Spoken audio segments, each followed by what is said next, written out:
శ్రీకృష్ణ పరబ్రహ్మణే నమః.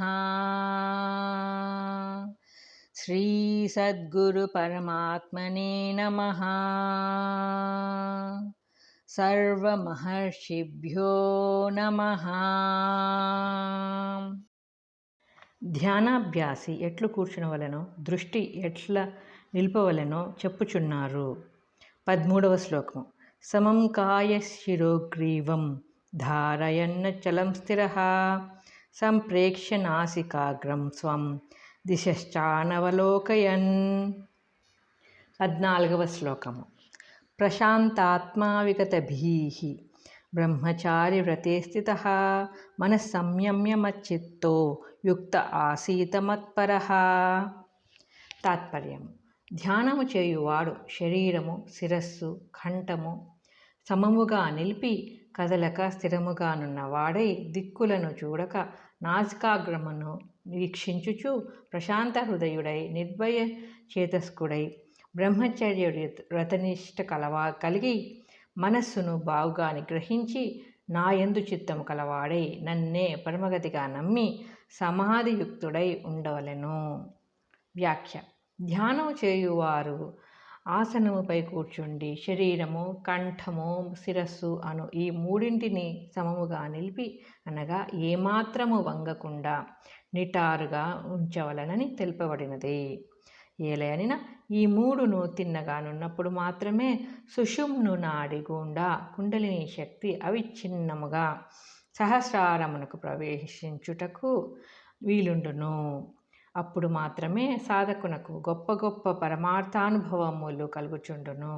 మిలిటరీ వారు, పోలీసు వారు కవాతు చేయునప్పుడు, నడుచునప్పుడు ఏ విధముగా పై 3 అంగములను సమముగా నిలుపుదురో అట్లే ధ్యానాభ్యాసియు ప్రవర్తించి నిశ్చలముగా కూర్చుని ధ్యానించవలను.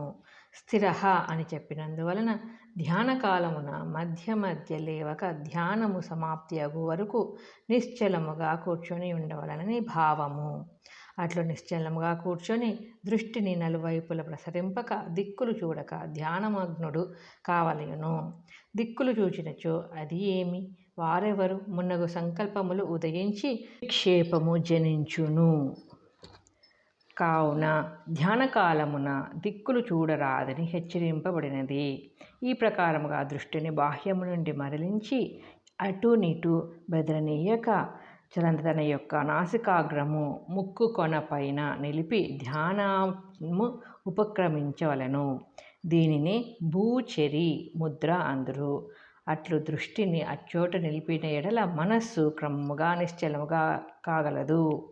కొందరు దృష్టిని భ్రూమధ్యమున నిలుపుదురు, మరికొందరు హృదయస్థానమునను, మరికొందరు సహస్రారమునను వారి వారి అనుకూలతను బట్టి ఆయా స్థానమును నిర్ణయించుకొనవచ్చును. ప్రారంభ దశలో కండ్లు పూర్తిగా తెరిచిన దృశ్య వస్తువులు గోచరించును కాన పూర్తిగా మూసినచో నిద్రవచ్చు ప్రమాదము కలదు. కావున నిమీలిత నేత్రుడై నాసికాగ్రాది స్థానములందు దృష్టిని నిలిపి ధ్యానించినచో ధ్యానము చక్కగా కొనసాగగలదు.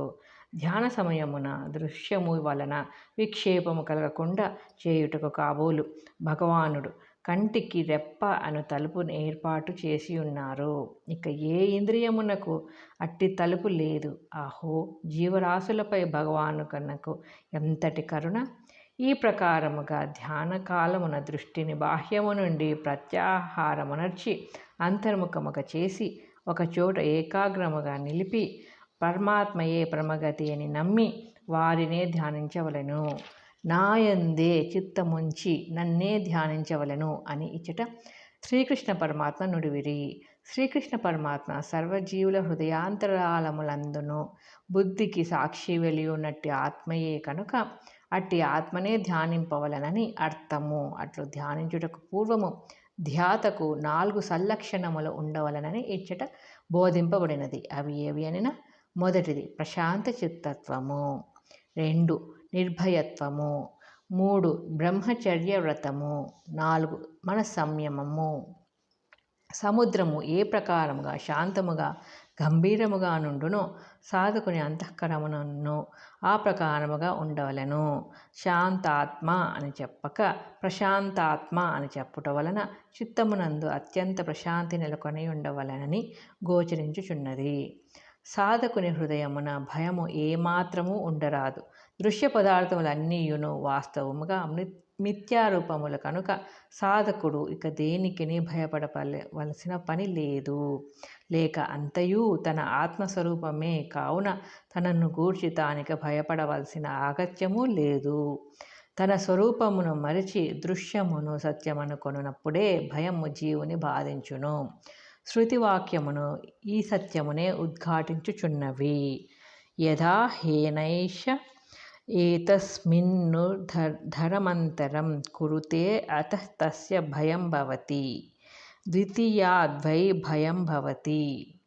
అట్టి పూర్ణ నిర్భయత్వము ప్రారంభ దశలో సాధకునకు కలగకున్నను భక్తి వైరాగ్య తత్వ విచారణాదుల అభ్యాసము ద్వారా కొంత అయినను బాహ్యరాహిత్యమును సంపాదించుకొనినని చిత్తము ధ్యానమందు నిలుకడను పొందగలదు. కనుకనే విగతభీహి అని చెప్పుచు నిర్భయత్వము ధ్యానశీలమునకు ఒక అంగముగా ఆవశ్యకతగా ఇచట వర్ణింపబడినది. మరియు ధ్యానశీలుడు బ్రహ్మచర్యమును చక్కగా కాపాడుకొనవలెను. బ్రహ్మచర్యము వలన సాధకునకు శారీరకముగా మానసికముగా అపరిమితమైన శక్తి కలుగగలదు. బ్రహ్మచర్యమను వచమునకు బ్రహ్మమునందు చరించుట అను అర్థము ఉన్నప్పటికీ కామ సంబంధమైన చేష్టలు సంకల్పములు ఏవియూ లేకునుట అను అర్థమునందే ఆ పదము ఎక్కువగా వాడబడుచుండదు. గృహస్థులకు గృహస్థ బ్రహ్మచర్యము విధింపబడినది.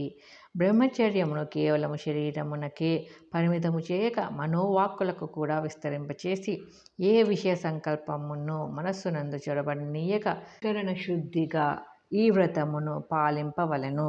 బ్రహ్మచర్యము యొక్క ఫలితము అపారము. ప్రపంచములో ఇంతవరకు అవతరించిన మహాత్ములందరూ లోకమును ఉర్రూతలూగించిన ప్రవక్తలందరూ ఏదియో రూపమున బ్రహ్మచర్యమును శీలించియే అట్టి అపార శక్తిని సంపాదించగలిగిరి. తైలము లేనిచో దీపమెట్లు వెలుగదో అట్లే వీర్యము వ్యర్థమైపోయినచో జ్ఞానదీపము ఎన్నటికీ వెలుగనేరదు. వీర్యమే ఓజస్సుగా పరిణమించి మెదడునకు తక్కిన అంగములకు పుష్టిని వికాసమును కలగచేయును. ఎన్నియో బిందువుల రక్తము చేరి ఒక బిందువు వీర్యముగా తయారగును. కావున అది దేహమున సారతమముగా వస్తువు. అట్టి అమూల్యమైన వస్తువును విషయభోగములందు వ్యర్థము చేయుట విఘ్నులకు పాడి కాదు. దానిని ధ్యానమందే వినియోగించవలెను. బ్రహ్మచర్యము అతి ముఖ్యమైనది. కనుకనే గీతలో వ్రతమను పదము దానికి జోడింపబడెను. బ్రహ్మచారి వ్రతే స్థితః. దీనిని బట్టి ఇది సర్వోత్తమ సాధనము అని స్పష్టమగుచున్నది. వ్రతము ఏ ప్రకారముగా శ్రద్ధతో అతి జాగరూకతతో నియమపూర్వకముగా శీలించుదురో ఆ ప్రకారమే దీనిని అనుష్ఠించవలనని ఆ వ్రత శబ్దము యొక్క భావము. కాబట్టి ధ్యానశీలురు వ్రతచూడామణియకు ఈ బ్రహ్మచర్యమును తప్పగా ఆశ్రయించవలెను. ఈ ప్రకారముగా సాధకుడు చక్కని నియమములను పాటించి మనస్సును సంయమము చేసి ఆత్మయందే నెలకొల్పి ఆత్మధ్యాన పరాయణుడై మెలుగవలెను. మచ్చిత్తః మత్పరః మున్నగు పదములచే ధ్యానయోగి ఇతరమగు దేనిని చింతింపక భగవంతునే ఆత్మనే చింతించుచు భగవంతుని యందే మనస్సును లయమునర్పవలనని స్పష్టమగుచున్నది. ప్రశ్న: ధ్యానము చేయువాడు ఆసనముపై ఎట్లు కూర్చుండవలెను? ఉత్తరము: శరీరము, కంఠము, శిరస్సు మూడిటిని సముగా నుంచి ఏమాత్రము కదలక ధ్యానము పూర్తియగు వరకు మధ్యలో లేవక స్థిరముగా కూర్చునవలెను. ప్రశ్న: దృష్టిని ఎచ్చట నుంచవలెను? ఉత్తరము: నాసికాగ్రమందు ముక్కు కొనయందు దిక్కులు చూడరాదు. ప్రశ్న: ధ్యానాభ్యాసి ఎట్టి లక్షణములు కలిగి ఉండవలెను?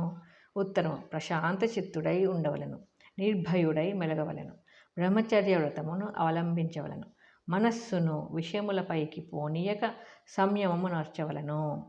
ప్రశ్న: ఇట్టి లక్షణములు కలిగి తదుపరి ఏమి చేయవలెను? ఉత్తరము: ఆత్మయందే చిత్తమును లగ్నమునర్చి ఆత్మపరాయణుడై ఆత్మనే ధ్యానించుచు కేవలము ఆత్మరూపుడై చెన్నొందవలెను. అట్టి ధ్యానము యొక్క ఫలితమును వచించుచున్నారు. 15వ శ్లోకము. యుంజన్నేవం సదాత్మానం యోగి నియతమానసః శాంతిం నిర్వాణ పరమాం మత్సంస్థామధిగచ్చతి. మనోనిగ్రహము కల యోగి ఈ ప్రకారముగా ఎల్లప్పుడూ మనస్సును ఆత్మధ్యానమందు నిలిపి నాయందున్నట్టిదియు నా స్వరూపమైనదియు ఉత్కృష్ట మోక్షరూపమైనదియు అగు పరమానంద రూపమై అగు శాంతిని పొందుచున్నాడు. వ్యాఖ్య. పైన తెలిపిన ప్రకారము ధ్యానము చేయుచూరాగా సాధకునకు ఎట్టి ఫలితము చేకూరగలదో ఈ శ్లోకమందు వివరింపబడినది. అతనికి పరమశాంతి లభించును. ఆ శాంతి ఎట్టిది? సాక్షాత్ భగవంతుని యందు కాపురముండున్నది. భగవత్ స్వరూపమే అయ్యది. దృశ్య విషయములందుండు శాంతి కాదది. భోగజనిత సుఖము కానీ శాంతి కానీ క్షణికములై ఉన్నవి.